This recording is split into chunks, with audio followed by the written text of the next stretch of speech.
Muchas gracias, doctor Ricardo José da Silva, por la ponencia. En este caso, justo nos resolvió una pregunta en sus últimas diapositivas. Respondió a la pregunta de la señorita Irine, creo que leí.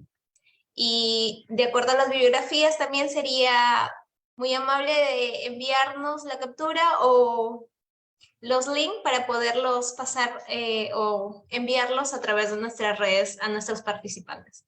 Muchas gracias por su ponencia. Ahora le doy pase a el siguiente, José Manuel Olivencia Quiñones, profesor principal de dedicación exclusiva del Departamento Académico de Matemáticas de la Facultad de Ciencias Físicas y Matemáticas de la Universidad Nacional de Trujillo. Licenciado en Matemáticas y Bachiller en Ciencias con mención en Matemática de la Pontificia Universidad Católica del Perú.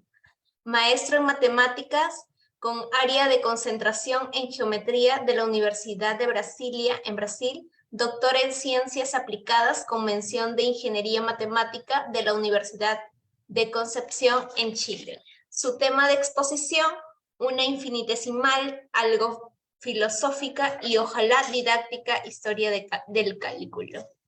Le doy pase al docente José Manuel Olivencia Quiñones, de Perú. Muchas gracias.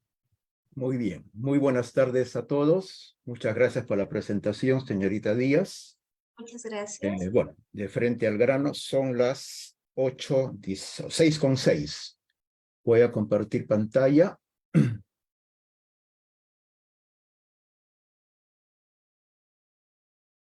¿Me confirman que se ve un paisaje celeste? Sí, profesor. Ok, muy bien. Ok, vamos a comenzar entonces. Bueno, esta conferencia o ponencia simplemente trata del tema, de alguna manera ya se dijo bastante en la conferencia, en la ponencia anterior, el profesor Harold Rodríguez habló de los infinitesimales, siempre han constituido un tema a tratar. Bueno, voy a abordar un poco ese tema con esta ponencia. Quiero, antes que nada, mencionar claramente el sentido que para los griegos, por ejemplo, y en personal para mí, tiene la palabra matemática. Matemática viene del griego matema, y matema significa conocimiento que se puede aprender. Fíjense lo que dice, conocimiento que se puede aprender. Entonces yo, en base a eso, a veces fastidio a mis amigos o a las personas que conozco que dicen, yo no entiendo matemáticas, y lamentablemente esa es una expresión muy común en nuestra sociedad. Entonces yo les pregunto, fíjate lo que estás diciendo. Si estás diciendo que no entiendes matemáticas, estás diciendo que no entiendes lo que se puede aprender, lo que se puede entender. Entonces, si no entiendes lo que se puede entender, ¿qué entiendes? ¿No? Entonces los hago pensar y divertimos un rato y nos sonreímos. Bueno, eso por un punto de partida. Entonces, digo esto porque a veces en las enseñanzas de las matemáticas se parte de la tradicional definición, teorema, demostración, ejercicios, y muchas veces no nos preguntamos de qué tipo de situaciones, de qué tipo de conceptos, de qué tipo de interpretaciones podemos estar hablando. Bien, entonces comenzamos con la exposición con esa tingencia. El título es una infinitesimal. Este título merece una pequeña explicación. Infinitesimal, ¿por qué? Porque es pequeña, es pequeñita, la exposición digo, y poquita cosa tal vez, pero también trata del tema de los infinitesimales.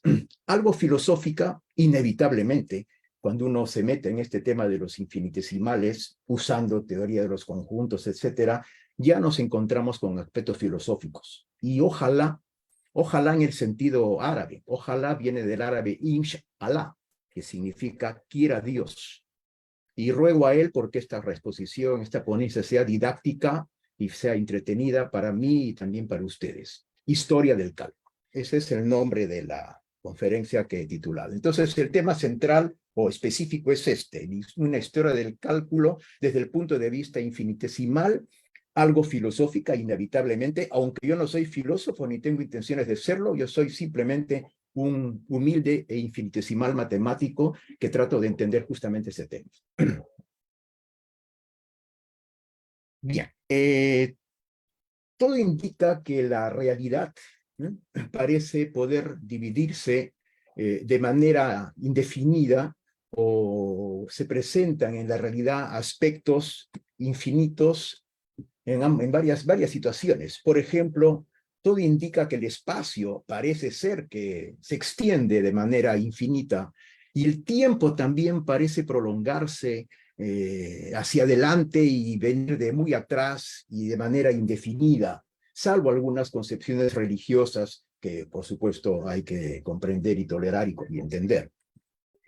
Y también el tiempo y el espacio, y aquí entro al tema, parece que se dividen indefinidamente. Y ahí con esos dibujos que he puesto de simbolitos de infinitos pequeñitos, trato de hacer ver que los dos conceptos, infinito e infinitesimal o infinitésimo, o como se le pueda decir, o también, a mi modo de ver, ¿cómo puedo decirlo? La poco afortunada frase infinitamente pequeño, ¿no? Eso ha torturado muchísimo a los matemáticos durante muchísimo tiempo. Claro, con los trabajos últimos del profesor Abraham Robinson se ha avanzado mucho, pero a mi modo de ver, se ha ido a terrenos, a mi modo de ver, también poco conceptuales y bastante formales. Vivimos en este planeta y en este planeta que se mueve, estamos en Grecia. Y en Grecia hubo un señor llamado Aristóteles de los años 384 a 322 antes de Cristo, ¿no? Aristóteles tenía conciencia, y los griegos que lo acompañaban, de las nociones de infinito o de infinitésimo, pero Aristóteles, como muchos griegos filósofos, tenían una concepción de la inteligibilidad del mundo real. Es decir, el mundo era entendible, se le podía entender. Por eso hablaban de matema, que se puede entender. Y el mundo, lo que no se puede entender, incluso llegaban a decir, lo que no se puede entender no pertenece al mundo real. Y un concepto que no lograban entender era sobre todo el que llamaban el infinito actual o real. Actual lo pueden pensar en el sentido del inglés, ¿no? Cuando dicen actual, dice, ya, está sucediendo, ahí lo veo. Pero yo les pregunto a ustedes, ¿alguna vez alguien ha visto algo infinito?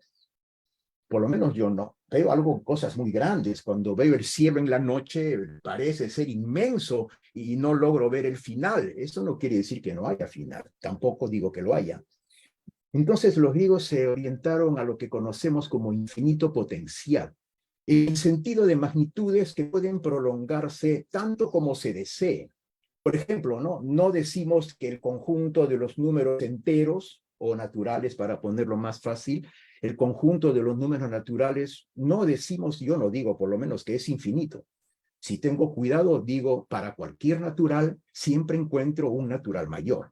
Esa es la idea de infinito potencial. Es decir, alguna vez incluso un matemático, amigo de Richard Curran, un matemático que trabajaba en Norteamérica, su hijo le contó que un profesor lo había botado de clase.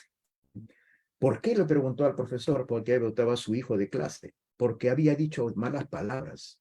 ¿Y qué dijo? Dijo infinito. Y eso en esta clase mía es una mala palabra, a pesar de ser un analista el que hablaba eso.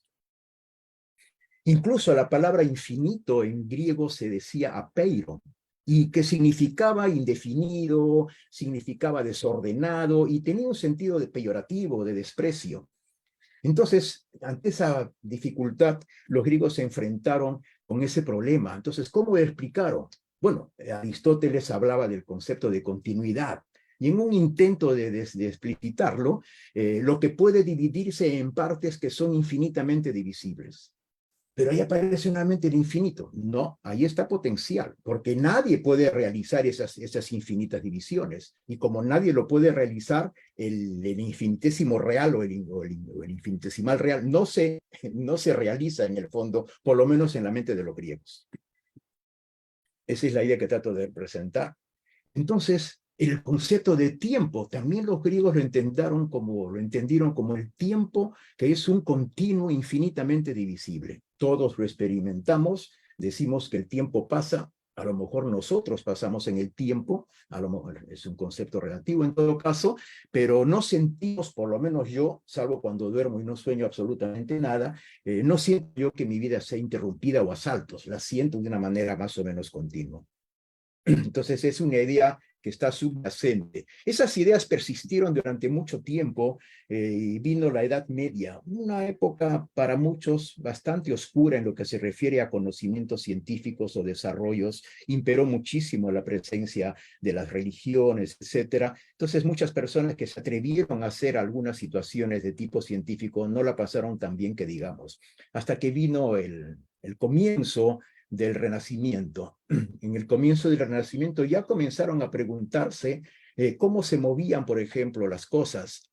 En el siglo XIV, fíjense, estamos hablando de los años 1300, por allí.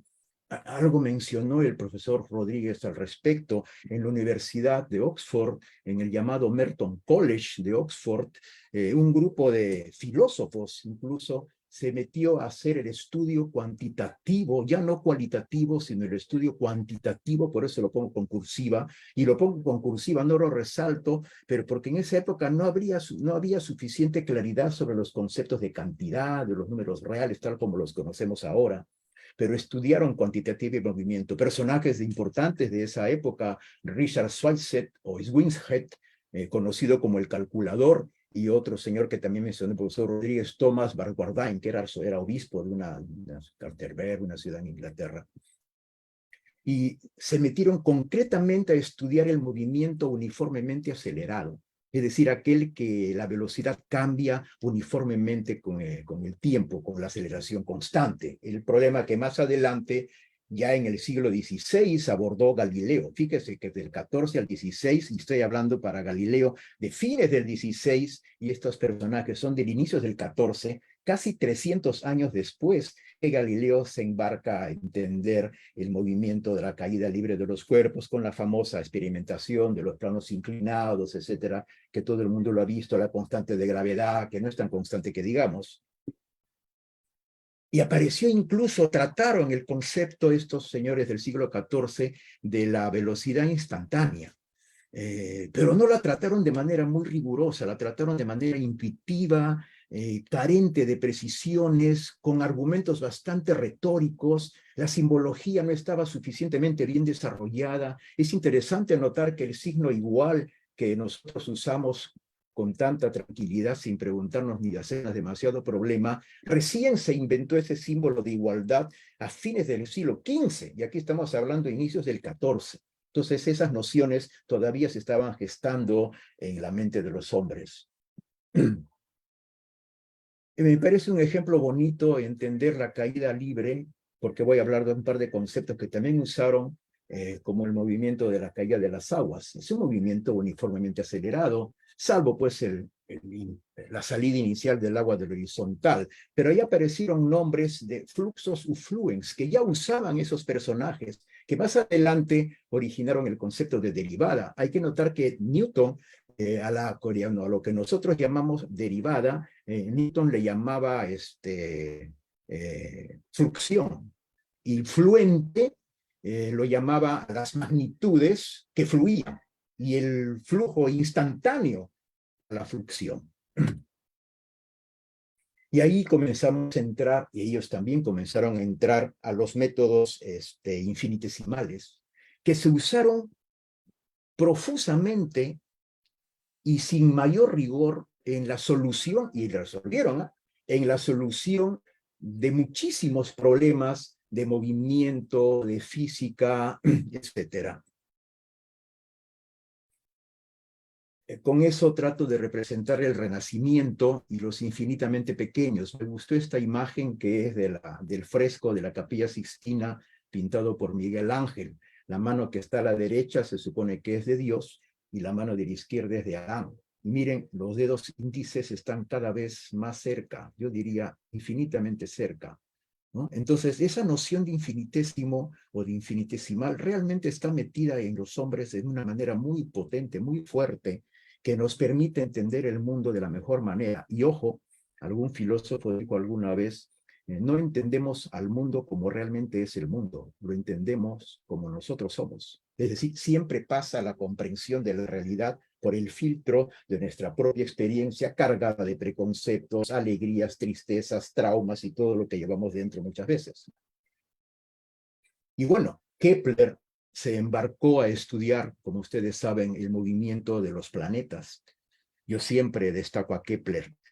Para mí Kepler es un monstruo, no me refiero porque haya sido feo, sino un personaje muy importante. Recuerden que Kepler no tenía telescopio y imaginaba cosas como esta. ¿Cómo uno explica ese movimiento de los planetas? Ahí yo puedo reconocer a Saturno, Júpiter, creo que es este de acá debe ser Marte, esta de acá es nuestra hermosa Tierra, ya se hizo mala la figura, no importa, y ahí aparece Kepler, 1571, 1830. Fíjese que esa imagen la saqué brotando del Sol, que es una fuente luminosa. Y Kepler no solamente se embarcó en el uso de los infinitamente pequeños, voy a llamar así, aunque no creo en esa frase desde el punto de vista conceptual tan fácilmente, pero así lo llamaba, y estudió lo que comentó el profesor Rodríguez en calcular el volumen de las barricas de vino, que era una cuestión de negocios, ¿no? Era un comercio muy importante en la época y seguramente que Kepler algún dinero ganó al hacer eso. Y lo publicó en una obra que se llama en latín Nova Stereometria Doliorium Binariorum, una nueva geometría de las barricas de vino, o algo parecido.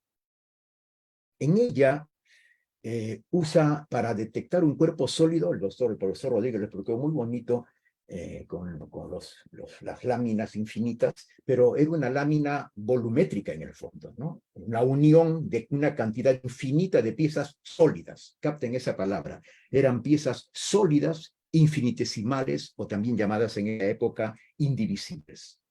Sí, ya sé que infinitesimal e indivisible tiene sus sutilezas.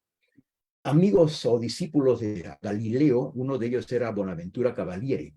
Bonaventura Cavalieri también trabajó ese tema, vivió muy poco tiempo, si se fijan los años de su vida, 1598-1647, no llegó a los 50 años, bueno, en esta época es bastante triste morirse tan pronto, y es dos trabajos de Geometría Indivisibilibus, o sea, la geometría de los indivisibles, y 6 ejercicios geométricos. En latín está escrito allí.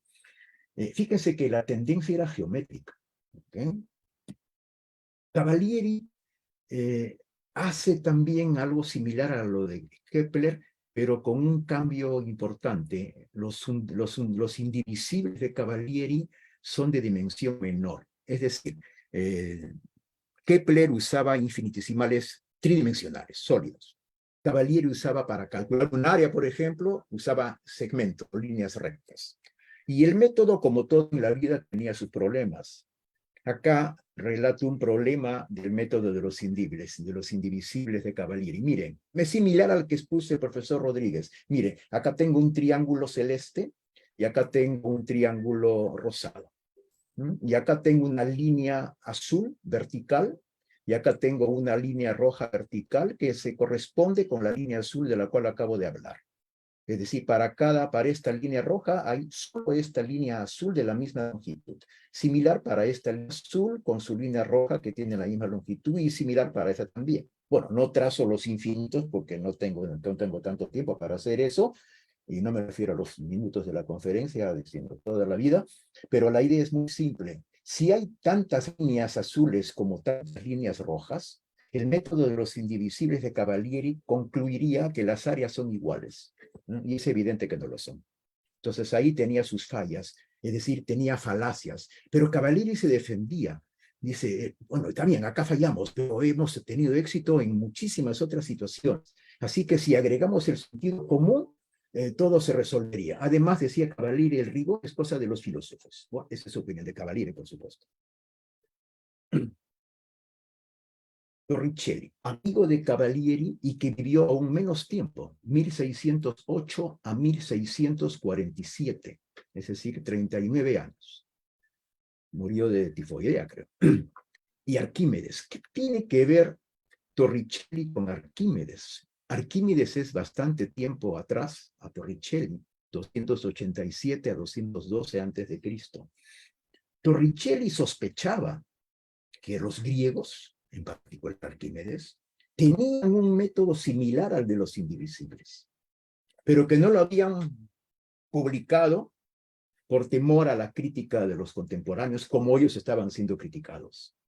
Bueno, Torricelli fue adivino hasta que no se descubrió el llamado el método de Arquímedes. Sobre eso hay toda una historia que algún día me gustaría conversar con ustedes, porque se descubrió no hace muchísimo tiempo, en una subasta que hubo de libros, etcétera, en el famoso palimpsesto. Es toda una historia. El hecho central que en ese método de Arquímedes está ya metida la idea de esas divisiones, el método de exhaustión, de Eudoxio, que Arquímedes lo desarrolló para, por ejemplo, definir, diría yo, la longitud de una circunferencia, el área de un círculo, etc.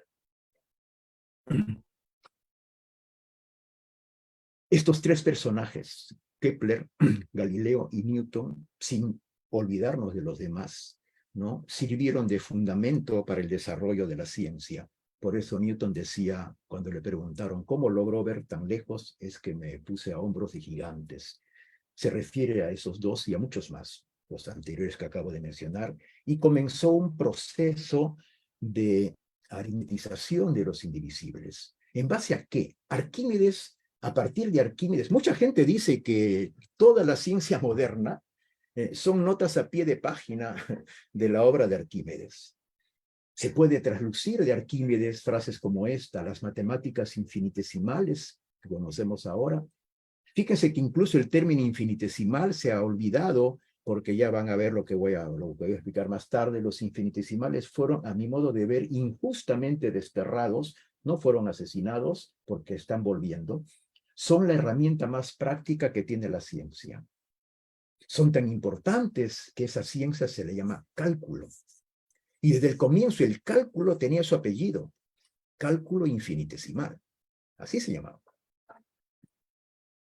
La ciencia moderna, podemos decir, es la aplicación, en pocas palabras, por supuesto, sus tres puntitos significa, en pocas palabras, la aplicación de las matemáticas al mundo físico, entendiendo físico como lo natural, mediante el cálculo.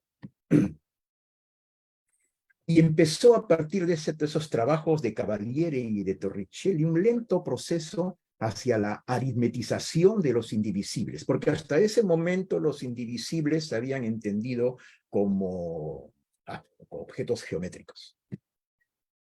En la mañana hubo una charla muy bonita sobre ese tema de la primera hora, que me gustó mucho. Bueno, Isaac Newton y Gottfried Leibniz son ellos los que desarrollaron esas entidades, sobre todo la entidad de infinitésimo. El infinitésimo se entendía como algo el infinitamente pequeño, perdón, se entendía como un número, en la mente de ellos, como un número mayor que 0, pero menor que cualquier número positivo. Bueno, si entendemos a los números como los números reales, los infinitamente pequeños, por lo menos en los números reales, no existen. No obstante, los usaban con mucha profusión. Miren acá, por ejemplo, un uso de los infinitésimos. Ahí observen un pequeño dibujo, dibujo allá la letra X para el eje X horizontal, la letra Y que está tratando de representar a una parábola, y la letra A que está denotando el área bajo la curva que está acá, sobre el eje de las X y entre estas dos rectas verticales. ¿Cómo razonaban en esa época? Construían este rectángulo, y este rectángulo tiene una altura, digamos, y de x. Acá imagínense el x, y esta altura es y de x, por delta de x. Todo esto es delta de x. Entonces, ese y de x, que es la altura, el delta de x, es el área de ese rectángulo, que es, obviamente, aproximado al área bajo la curva. Con esta simbología, delta de a de x, estoy representando al área bajo la curva en ese intervalo de longitud delta de x. El siguiente paso es calcular dos rectángulos. Tomo un punto medio, digamos, no tiene por qué ser así, y tengo dos rectángulos. Ahora, esta entidad vale para cada pedazo. Este pedazo de acá tiene su delta x, este otro pedazo tiene su delta x, los considero iguales para facilitar la exposición, pero esto se puede delimitar. Esta altura de acá es un y de x, y esta otra de altura que coincide con el borde del de la derecha es el otro y de x. Y al hacer la suma obtengo esto. No le pongo subíndices para tener libertad de pensamiento. Y de x por delta de x es aproximadamente igual a la suma de las áreas de este pedazo de la curva de abajo y del otro pedazo de la curva de abajo. Y así sigo un proceso que en todas partes, fíjense, ya tengo ahí, creo que son 7 rectángulos. Acá pongo las flechas que indican las implicaciones. Esos 7 rectángulos que están, aquí están los 7, pensar de 1 hasta 7, y la suma de 1 hasta 7, que es la suma bajo la curva en cada uno de los pedacitos, digamos, rectangulares, con la parte superior curvilínea, salvo la del rectángulo, pero sigue siendo una cuestión aproximada. Ahí ya tengo muchos más, ya como que la intuición me comienza a hacer una pequeña trampa, me hace ver que las áreas son cada vez más parecidas. Ya tengo ahí, creo que calculé para 70 rectángulos, y ahí me pasé hasta 133, ya lo veo casi, ya no veo los rectángulos.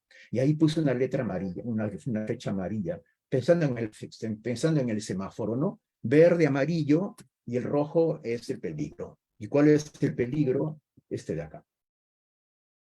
Que estas aproximaciones, por alguna magia mental muy peligrosa, se convirtieron en una igualdad. ¿Cómo pasan a esa igualdad? Ese es el problema que se comenzó a notar y que el profesor Rodríguez mencionó. En este lado, igual. En este lado, las aproximaciones. Si sigo ese proceso, ahí puse una línea con que va cambiando de color de verde a rojo, porque empezó bonito, siguen siendo aproximaciones, hasta que de nuevo la cosa de la igualdad, y ahí está la integral. No le puse los índices de integral de dónde a dónde para no cargar demasiado de la figura, pero estoy hablando de integrales definidas como ustedes conocen. Y lo peor de todo indica que este diferencial x prácticamente es cero, si no, ¿cómo puede ser igual? Pero si es cero, entonces, ¿cómo dividen? ¿En base a qué calculan la derivada? Lo triste o lo interesante es que este es un cálculo de resultados correctos.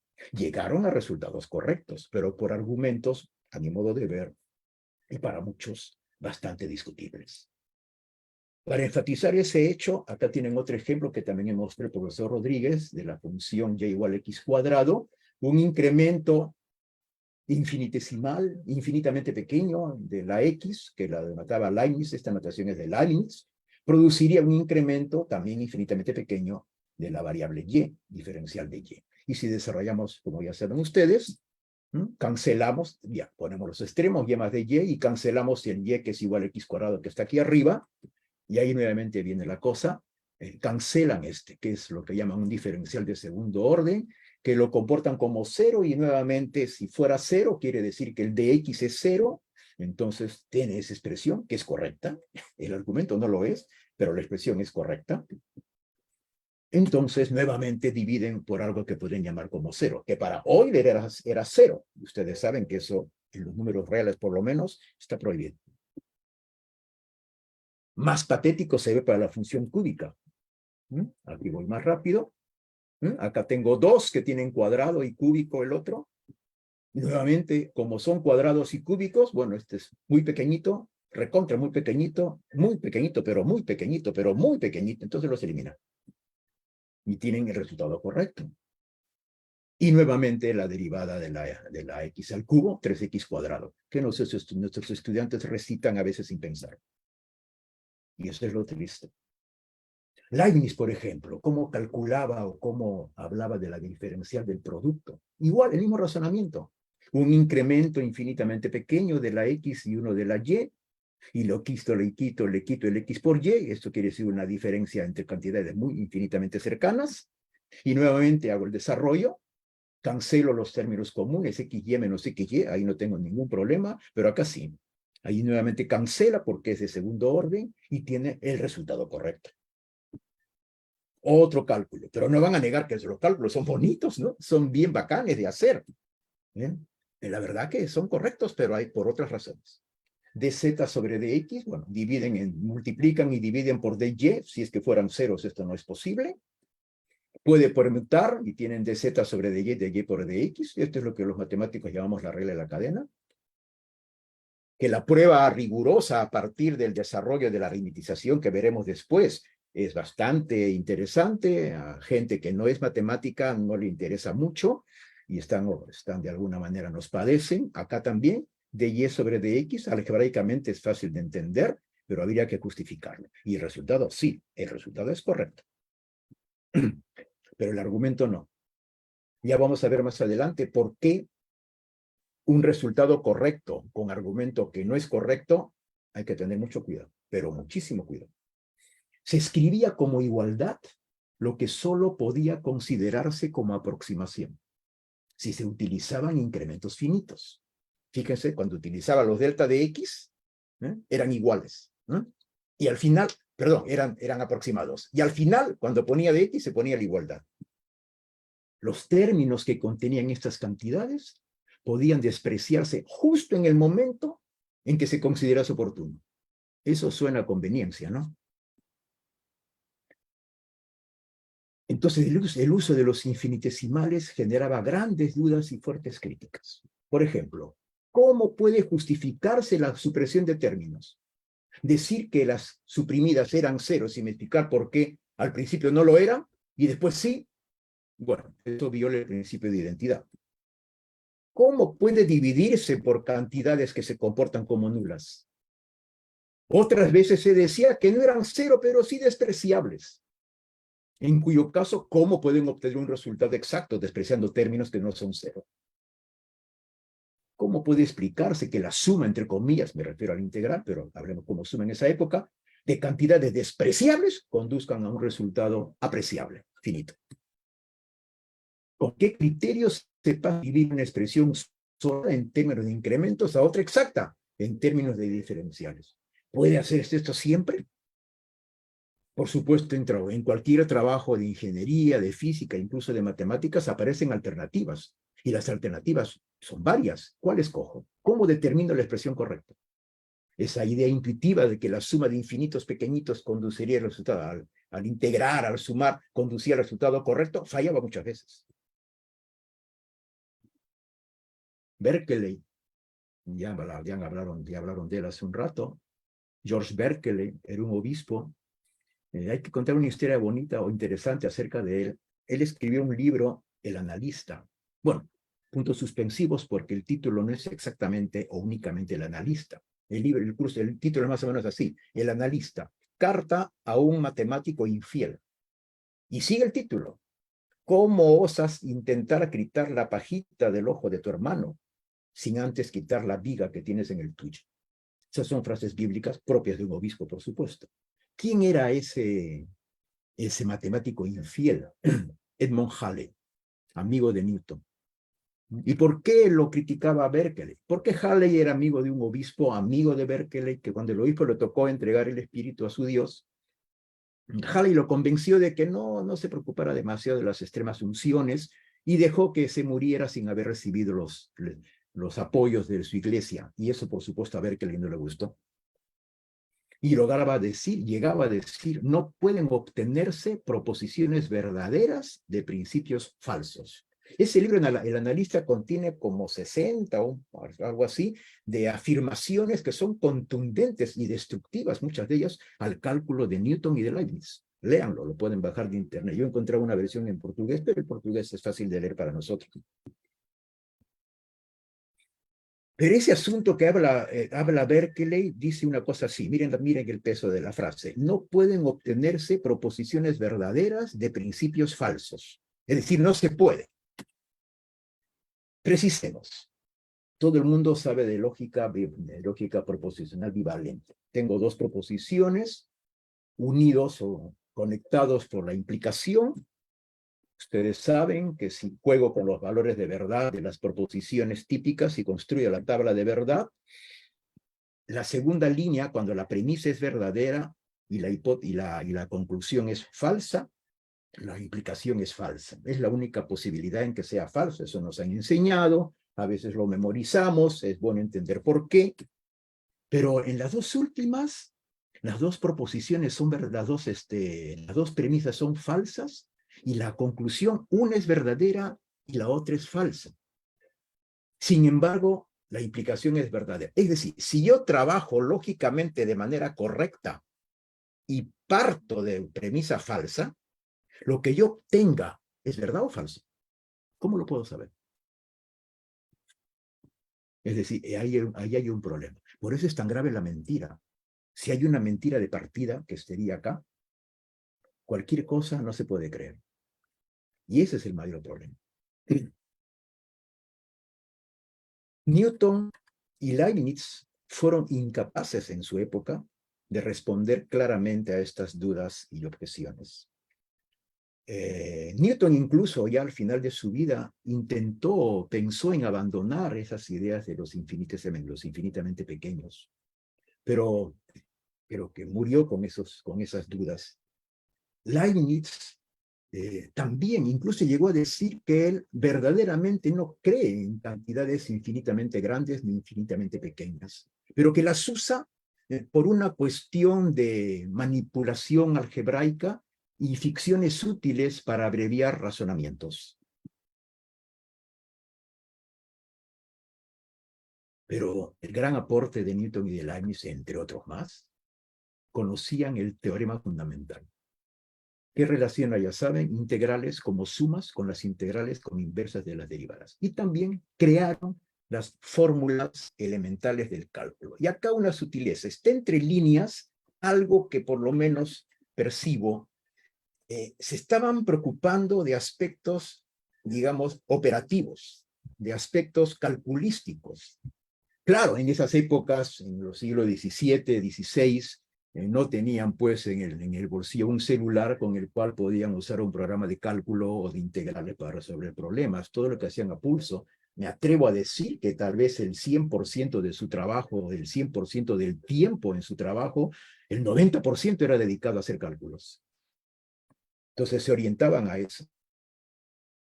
Euler también era un personaje importante que también hizo muchas operaciones y muchas cosas. Para mí es el mayor matemático de la historia en lo que se refiere a cantidad de publicaciones. Alguna vez entré a una universidad, en la universidad donde hice la maestría, a la parte donde estaban los artículos, la hemeroteca que se llama, y me acuerdo que vi una obra de Gauss, una cosa gruesa así, ¿no? Eran como 1000 páginas y decía ópera omnia, o sea, obra completa de Gauss. Bueno, lo revisé, yo estaba buscando información sobre mi tesis y a mí no se me ocurría ninguna idea interesante y Gauss tenía 1000 páginas de ideas. Bueno, me sentí peor que una hormiga, así que dejé el libro en el estante y mi vista se fue a la derecha y vi ópera omnia Gauss. Yo pensé inicialmente que era otro ejemplar, pero cuando lo vi era volumen 2. Habían, creo, si no me equivoco, 32 volúmenes de Gauss. Bueno, Euler tenía 64 en esa época. Imagínense. Sí trabajaba, ¿no?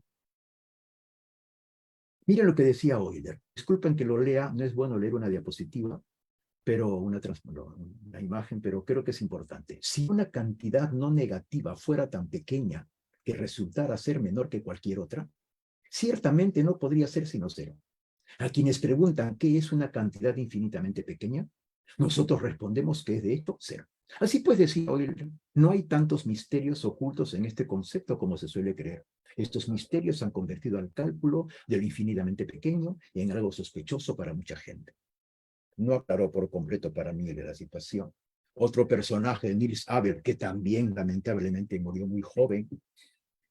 No pretendo que lean esta diapositiva, ni tampoco la voy a leer, pero le quiero contar más o menos lo que dice. Niels Abel escribió una carta desde París a su maestro en Oslo en octubre de 1826. Más o menos dice que él quiere dedicar todo su trabajo a resolver todo este tipo de problemas. Que en su opinión la razón es que se están usando funciones muy naturales, muy simples, pero cuando se usan funciones un poco más elaboradas, los resultados podrían no ser ciertos. Y dice que esto continuaría así hasta que se descubra un método general.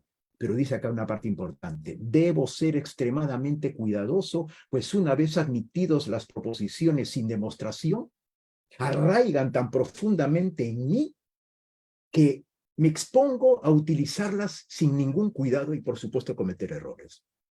Lamentablemente ese hecho sigue sucediendo.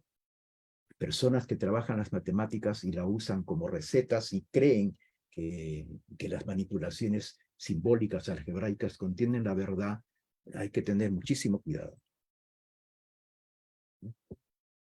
Entonces, dos cosas. La diferencial, cuando se identificó como un incremento infinitesimal, favoreció la construcción del cálculo y provocó un gran avance en mucha solución de problemas.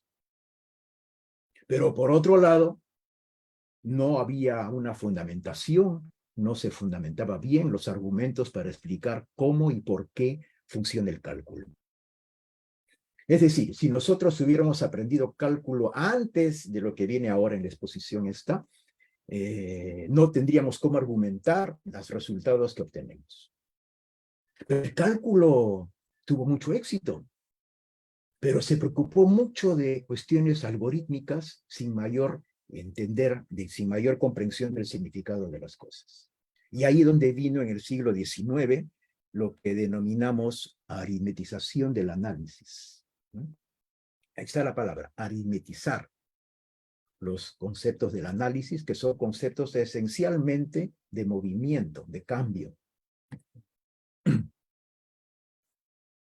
El concepto de límite, ¿no? Y una buena construcción de los números reales, favoreció que personajes como Cauchy, ya siglo XIX, siglo XVIII, 1789, no, 19, 1857, definió la cantidad infinitamente pequeña como una variable cuyo valor numérico converge a cero. En base a esa definición de infinitamente pequeño, la definición del límite, por ejemplo, proporcionaba definir la derivada y definir integral, así como un procedimiento para calcularlas. Consecuentemente, la diferencial ya no parecía necesaria para calcular derivadas integrales, que es lo que hacían los antiguos. El incremento de cualquier función continua satisface el concepto de infinitesimal. Por lo tanto, tampoco era necesario referirse al incremento infinitesimal usando el término diferencial.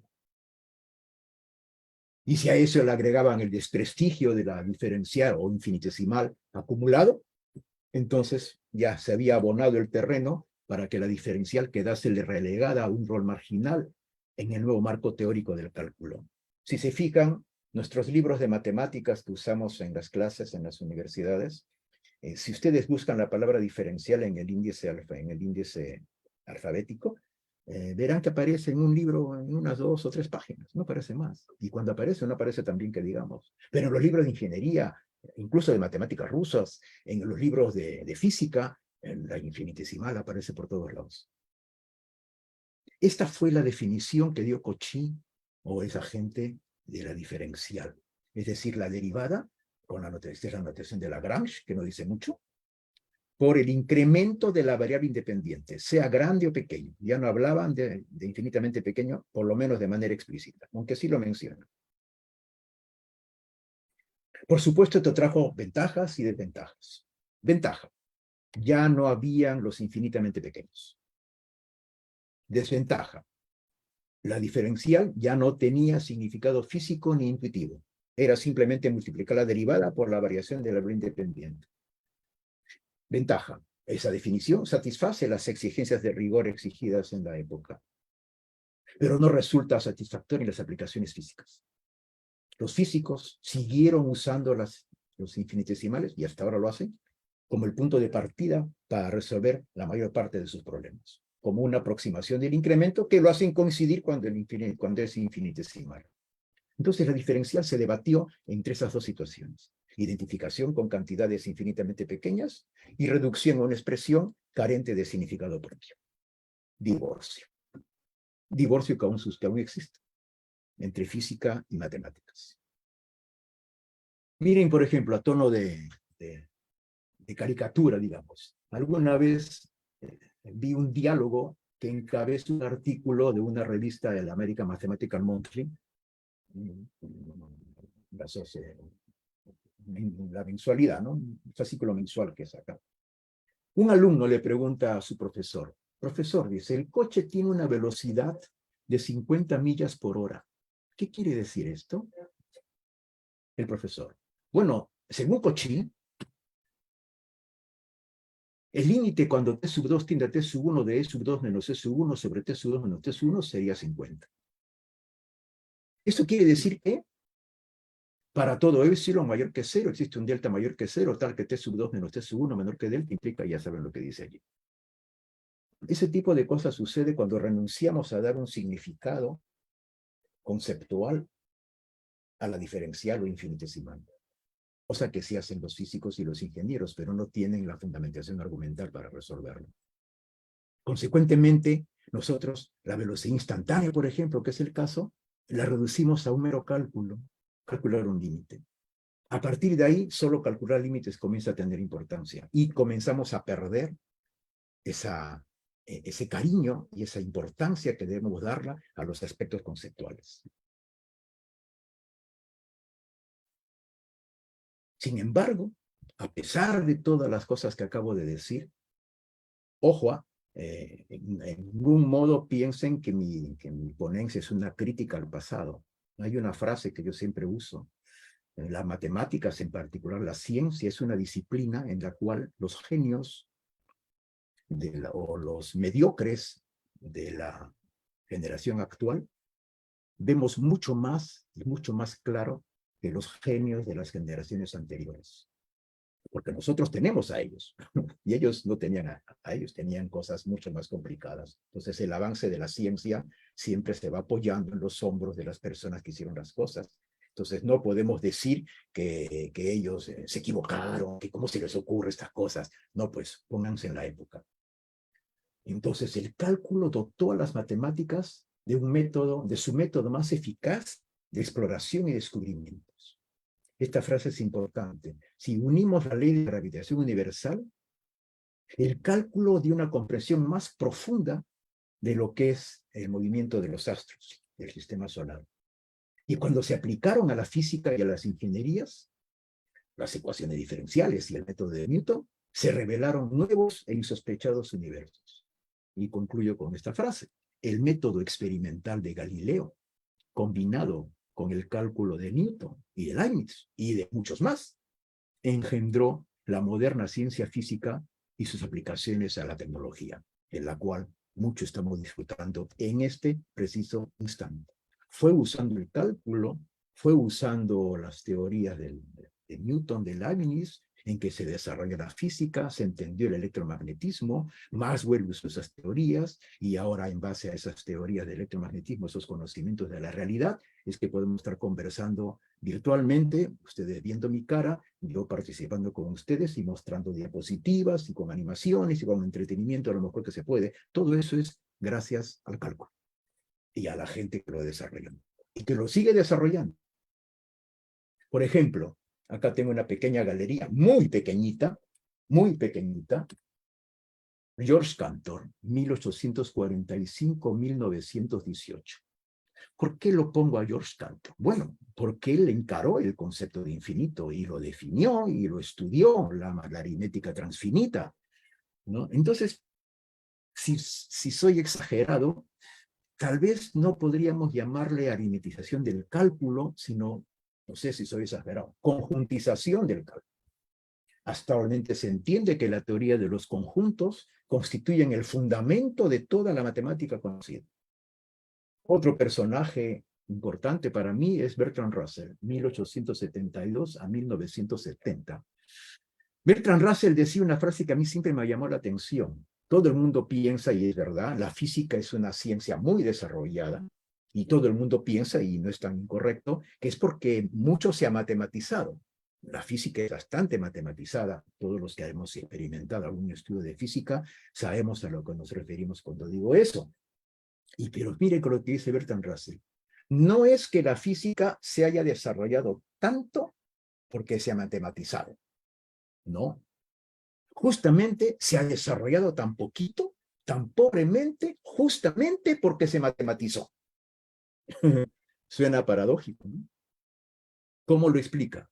Y esta frase es importantísima. Porque lo único que podemos percibir de la realidad, escuchen bien, son sus aspectos matemáticos. Me refiero a la realidad racional. Albert Einstein. Albert Einstein tenía una frase que me permito leerla.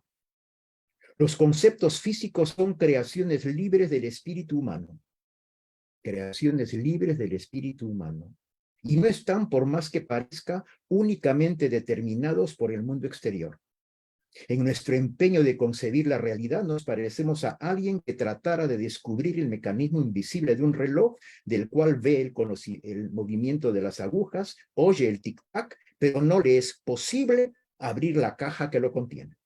Si se trata de una persona ingeniosa e inteligente, podrá imaginar un mecanismo, que sea capaz de producir todos los efectos observados. Ese mecanismo puede ser el cálculo. Pero nunca estará segura de si su imagen es la única que los puede explicar. Jamás podrá compararla con el mecanismo real y no puede concebir siquiera el significado de una comparación que por siempre le estará vedada. Como él, el hombre de ciencia, creerá ciertamente que al aumentar su conocimiento, su imagen de la realidad se hará más simple y explicará mayor número de impresiones sensoriales. Puede creer en la existencia de un límite ideal del saber, al que se aproxima el entendimiento humano, y llamar a ese límite la verdad objetiva. Fíjense, mucho tiene que ver, a mi modo de ver, y eso es lo que quiero dar como mensaje final, ya voy a terminar, en esta ponencia mía, los aspectos conceptuales de las matemáticas. Ya preocuparse de aspectos operativos, creo que ya no es tan importante, dado a las nuevas tecnologías. Pero las nuevas tecnologías, por lo menos hasta ahora, no van a pensar como cada uno de nosotros pensamos. Hay solo una persona que piensa como yo. ¿Saben quién es? Yo. Y solo una persona que piensa como cada uno de ustedes. ¿Saben quién es? Cada uno de ustedes. Cuando ustedes desaparezcan de este mundo, o yo también, nadie más va a volver a pensar como nosotros que desaparecimos. Pero hacer operaciones las pueden hacer las máquinas. Entonces creo que debemos dedicar más nuestro tiempo a lo que hablaban en la mañana. Aspectos históricos para entender bien las conceptualizaciones y trabajar así nuestras clases. Sí, va a ser muy lento, posiblemente, pero me viene a la mente la frase de un profesor que tuve en primaria: despacito y buena letra es la manera de escribir. Mucho nos apuramos y con eso nos perdemos demasiadas cosas que tienen que tener mucho cuidado, como este asunto del cálculo con sus infinitesimales. Bourbaki. Bueno, para muchos dicen uno de los grandes matemáticos que jamás existió, porque Bourbaki es un grupo. Ahí logro distinguir a André Weil, a Guido Donné y algunos más que está muy borrosa la imagen. Pongo la fecha de nacimiento del grupo, 1934. Se llama Bourbaki por una estatua que tenían ahí en la Universidad de Niza en honor a un soldado, creo, que decía Nicolás Bourbaki. ¿Qué hizo Nicolás Bourbaki o qué comenzó a hacer? Trató de estructurar el cálculo y la matemática moderna ya en el siglo XX. Ya varios de ellos han fallecido, creo que todos. Entonces, por eso puse interrogación. No sé si el grupo sigue de alguna manera, pero fue un grupo muy, en todo caso, va a seguir siendo un grupo, así no exista, muy importante en la historia del cálculo. Richard Feynman, físico, 1918-1988. Él tenía una frase que la quiero rescatar también para esa situación. Muy temprano en mi vida, aprendí la diferencia entre saber el nombre de las cosas y saber qué son realmente las cosas. Cuando nosotros aprendemos una definición de paporreta sin saber de qué concepto viene, sabemos el nombre de las cosas, pero no sabemos de qué estamos hablando. Paul Halmus, ya lo mencionaron a las 3 de la tarde o después, más adelante creo, con la conferencia de profesor Rodríguez. Paul Halmus, bueno, Paul Halmus para mí me ha enseñado muchísimo a través de su libro La teoría intuitiva de los conjuntos. Lamentablemente también ya falleció. ¿Cómo me llegó ese libro a las manos cuando fui estudiante del pregrado en la Universidad Católica, en la cual quiero destacar a 3 personajes? El doctor Tola. Él me enseñó álgebra lineal. Sus clases eran, pero tan entretenidas, que yo la miraba embelesado. No entendía casi nada. Pero no faltaban a ninguna de sus clases. Es como cuando uno no sabe inglés y escucha la música de los Beatles, por ejemplo. Pero te gusta, ¿no? El ritmo te gusta. Y un día Tola adivinando cómo estaba yo mentalmente, me preguntó, Olivencia, ¿estás entendiendo? Yo le contesté, la música, doctor, pero no la letra. Y nos reímos, claro. Pasado el tiempo, ya aprendí un poco más, entendí un poco mejor las cosas, y Tola ya al final me preguntó, ¿qué es para ti el álgebra lineal? Y yo le contesté, me parece que es el cálculo visto con lupa. Con microscopio, me dijo. Y ya creo que ahí entendí algo. Otro personaje, profesor mío en la Católica, el doctor Maynard Kohn, que con derecho, igual que todos, están en la historia de la matemática del Perú, como Villarreal, Godofredo García, Paulet y varios más. Maynard Kohn también era espectacular. Cualquier cosa que uno le preguntaba, te la respondía de principio a fin con todo detalle. Él fue mi profesor en varios cursos y tuve el honor de tenerlo como asesor de tesis de mi bachillerato. Muchas cosas puedo contar de él, pero ya habrá oportunidad.